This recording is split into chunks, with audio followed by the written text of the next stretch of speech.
Hey everybody, Anton here, and welcome to another episode of Dropship Weekly. If you notice a change of scenery, it's because I'm still out in Vietnam. I'm still here for Tet, which of course is the Lunar New Year, and I wanted to make a quick comment on this and kind of give you guys like a behind the scenes view into what life is like for Vietnamese people during Tet. My wife is Vietnamese and we've been together for over 3 years now, and that means for the past 3 years I've basically been celebrating this tradition with her and her family. And one thing that was always interesting to me, and to be honest, it's kind of almost like, I don't know, it's very strange. What they do for a few days is go to all different family members' houses, to different friends' houses. Usually you bring something like some food, and they always have food out on the table for you, and literally you're making these visits for like 10 to 15 minutes. They're always short, and basically you go from house to house, you go in, you sit down, you have a beer or have a cup of tea, eat some snacks, and you basically just wish that family or that friend and their family to have good health and to have good luck in whether it be work or business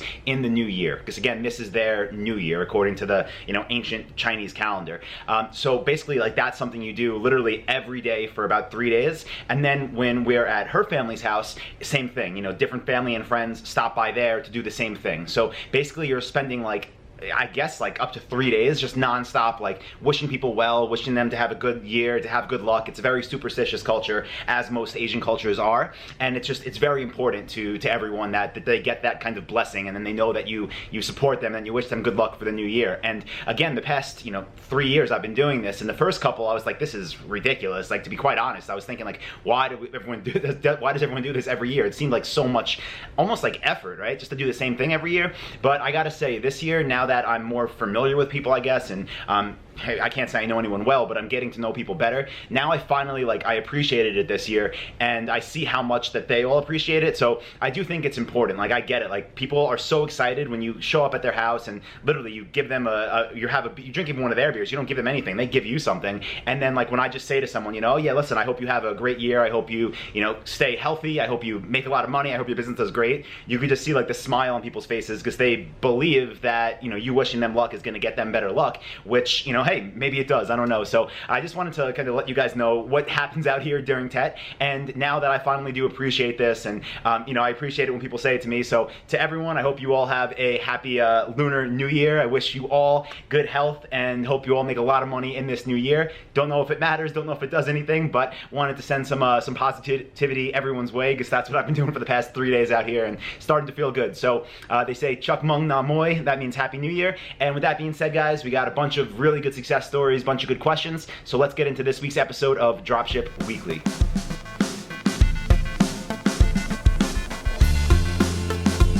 All right, so I'm going to start this off with a success story that definitely is from someone who's starting this new year off right. This is from Leo. He just crossed over $100,000. Actually, he blew it away. He did $107,400 in sales in January off one of his Shopify stores.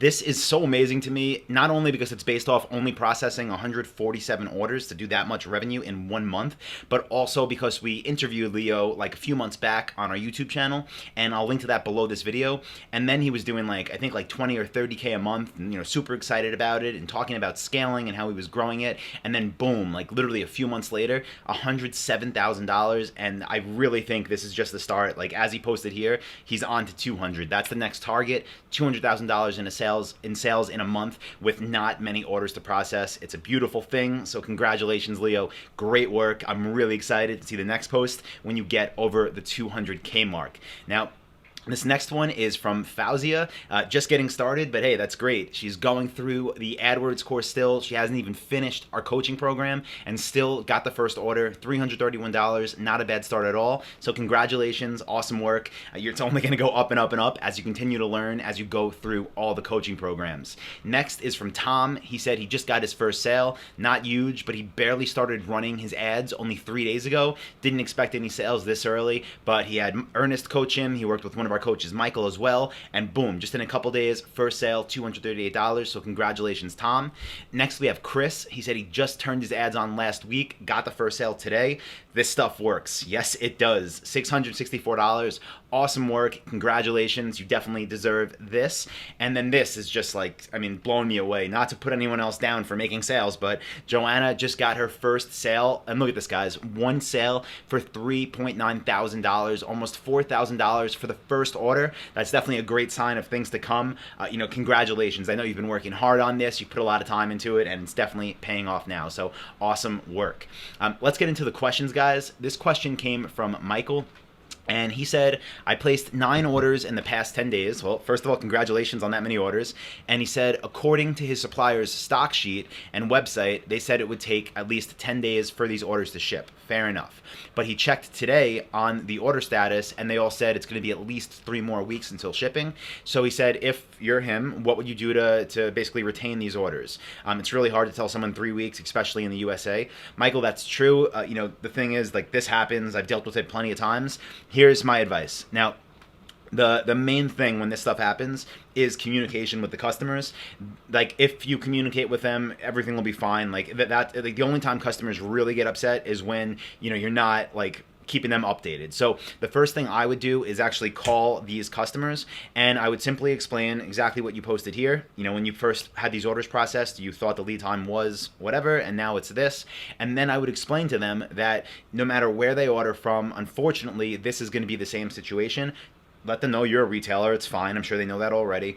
But let them know, because their first thought is going to be, well, I'll just go buy it somewhere else. So be clear with them that no matter where they buy this from, it's the same situation. And if they really want this product, let them know that they should keep their order with you, because you already have that order logged in the supplier system, which means they'll get priority if they keep their order with you. They'll get priority to receive the item when it comes back in stock. Now, before you make these calls or send these emails, however you choose to do it, you should also have a backup plan, and that backup plan should be an item that's similar in look, feel, whatever it is, and price, something that's close, because the only time that one of these customers will want to really cancel their order, if they understand that it's the same lead time everywhere, is going to be because they actually need it by a certain date for whatever. I don't know what you sell, but if they need the item by a certain date and they know they can't get it anywhere, and then they have to find something else, you should be prepared to offer them something comparable. So hope that helps. That's what we do when this happens, and I'm sure you'll be able to salvage at least the majority of these orders. So definitely do that, and do it sooner than later. The next question is from Trevor. And Trevor asked about cancellation fees. He said, does anyone charge them? If so, is it a percentage or a flat fee? So the answer would be sometimes. What you're always going to want to do is make sure that your shipping and return policies match your suppliers, so you don't get, for lack of better words, screwed ever. You don't want to be stuck holding the bill for anything.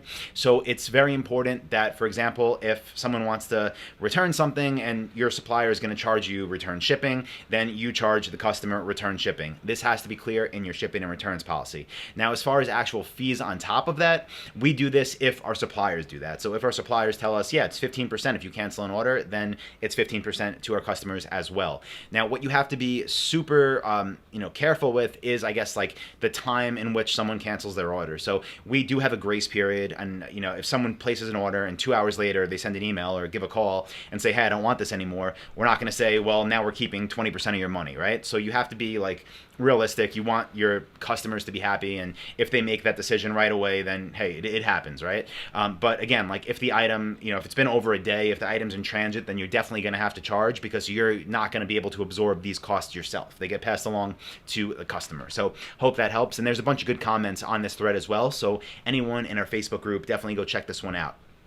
The next question is from Allison, and she said, hey all, has anyone experimented with print advertising? She met someone at a trade show a few months ago, works for a big magazine in her niche, and they offered a price for both. So for advertising, you'd get like a part of it's getting a half-page print ad and a bi-monthly print version, and as well as an online-only package. So definitely try the online. What I'll say about the print stuff is, I'm by no means an expert when it comes to that. I have tried it a bunch in the past, and it's never been super successful. In fact, I don't think I've ever had a positive ROI, and it's hard to track. Like, we've done things like give people unique links, we've done coupon codes, so I can't tell, maybe people don't use them, but I don't think we've ever had any kind of home runs with print ads.